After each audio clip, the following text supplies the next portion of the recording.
I am dedicating Tuesday and Thursday, 3 o'clock onwards, para sa kanilang chosen physical fitness program. They can go to swimming, they can go swimming, they can go running, they can go badminton, they can go even golf, they can go golf for as long as they use only that time for athletics. Kasi free tayo sa choice yan eh.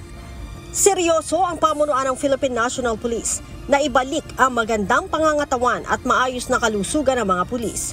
Kaugnay nito, muling inilaan ni PNP Chief Police General Nicolas Torre III ang araw ng Martes at Huwebes para sa ehersisyo ng mga pulis.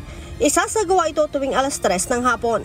Ayon kay Chief PNP, kailangang ipasa ng mga pulis ang isinasagawang physical fitness test upang manatili sa serbisyo. Now, ang singilan na lang dyan, pagdating na nung ating physical fitness test, wala tayong patawad dyan. Ngayon, sa ating mga testers dyan, baka may mag-attempt na sa mga testers natin ilulusot at sasabihin na itong tao na to pasado sa 40 push-ups na requirement. At pag ako'y nagduda at nasalubong ko yung pinasa nyo at pina-push up ko at hindi kaya ang 40 push-ups, hahanapin ko kung sino ang nagpapasa sa kanya. At pag makita natin kung sino yun, kasama siya sa ating i-dismiss.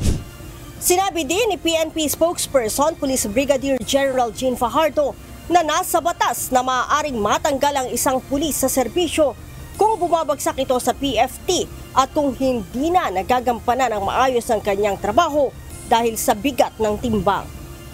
We have to consider separating them from the service kasi may tinatawag po tayo kung talagang hindi mo na ma-perform kung ano yung nasa provision ng batas ay meron po tayo mga tinatawag po na termination by attrition. Kasi ma'am, itong pagkakaroon ng physical condition na which is 5 kilos less or 5 kilos more na hindi kayo lalagpas doon at hindi mo mamimit yan, continuing in character po kasi yan. So kung hindi mo mamit yan, you may be a candidate for attrition po, separation from the service in short po. Ang Police Community Assistance and Development Division o PCAG kumuha ng fitness coach para sa kanilang mga tauhan. Na-meet ko nga kasi nagpunta siya dito, din may napag-usapan namin, nabanggit lang yung about sa fitness ng PNP. Actually, meron na kaming ginagawa na na namin na sa guidance ng ating Chief PNP, di ba, na yung mag-lose weight yung kailangan maging physically fit yung ating mga PNP. So, we are doing that already. Then, of course na nag-usap kami ni Rendon, naghingi ako ng tips, and naging cordial naman na, hey, pwede ako makatulong. So magkakaroon tayo ng 93 days, babantayan natin sila, kukuhanan natin sila ng timbang, sabay-sabay mag-workout, at weekly silang babantayan. Kailangan may progress. Nauna nang sinabi ni Chief PNP na binibigyan lamang ang matatabang pulis ng 1 taon para magpababa ng timbang.